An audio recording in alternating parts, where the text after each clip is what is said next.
আসসালামু আলাইকুম রহমতুল্লাহি ওবারাকাতুহ। সম্মানিত দর্শক, বাংলাদেশের বৃদ্ধাশ্রম নিয়ে আপনাদের সাথে দুটি কথা বলতে চাই। বাংলাদেশের যতগুলো বৃদ্ধাশ্রম রয়েছে, এই বৃদ্ধাশ্রমে আপনাদের বিশ্বাস না হলে গিয়ে খোঁজ খবর নিন, অথবা গুগল, ইউটিউবে সার্চ দিয়ে দেখুন। যত বৃদ্ধ এবং বৃদ্ধা মা বাবা রয়েছে, সবাই জেনারেল শিক্ষিতদের মা বাবা, নিজেরাও জেনারেল শিক্ষিত এবং তাদের সন্তানরাও জেনারেল শিক্ষিত। কোনো হাফিজে কোরআন, কোনো মুফতি মাওলানা মুহাদ্দিস সাহেব, কোনো ইমাম খতিব সাহেবের বাবা ইনশাআল্লাহ বৃদ্ধাশ্রমে দেখাতে পারবেন না। যদিও তাদের ন্যূনতম বেতন এই যুগেও, তারপরেও তারা মা বাবাকে বৃদ্ধাশ্রমে ঠেলে দেন না, মৃত্যু পর্যন্ত নিজের কাছে আগলে রাখেন। বৃদ্ধাশ্রমে কারা যাচ্ছে?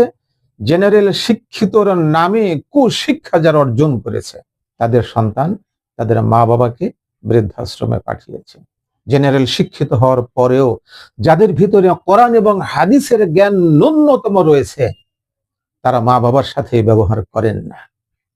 সুতরাং আপনার সন্তানগুলোকে ডাক্তার, লয়ার, ইঞ্জিনিয়ার বানান, উচ্চ শিক্ষিত বানান, জেনারেল শিক্ষিত বানান, কিন্তু তার আগে ছোটবেলায় 2-3 বছর আপনার সন্তানকে একটা মাদ্রাসায় পড়তে দেন।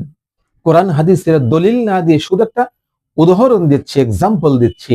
গ্রাম অঞ্চলে শীতের দিনে করকরা ভাত, সকালবেলা বাসি পেটে শুকনা মরিচ দিয়ে, খাঁটি সরিষার তেল দিয়ে, রসুন অথবা রসুনের পাতা দিয়ে যখন এটা মাখায়ে খায়, দুপুরে যদি বিরিয়ানি খায়, রাতে যদি তেহারি খায়, তারপরেও সারাদিন এই করকরা ভাত মাখানো সরিষার তেল আর রসুনের যে একটা ঢেকুর ওঠে, এটাকে বন্ধ করার সুযোগ থাকে না 24 ঘন্টায়।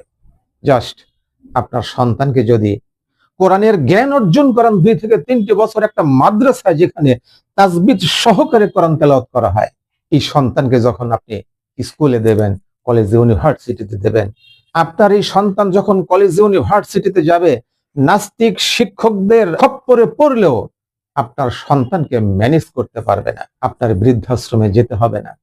তার স্ত্রী যদি শ্বশুর শাশুড়িকে বৃদ্ধাশ্রমে দেওয়ার যদি কথা তোলেও, তখন এই ঢেকুর উঠবে, কোরআনের ঢেকুর, কলিজায় গোলাবে না, স্ত্রীকে তালাক দেবে, কিন্তু জন্মদাতা এবং গর্ভধারিণী মা এবং বাবাকে বৃদ্ধাশ্রমে ঠেলে দেবে না।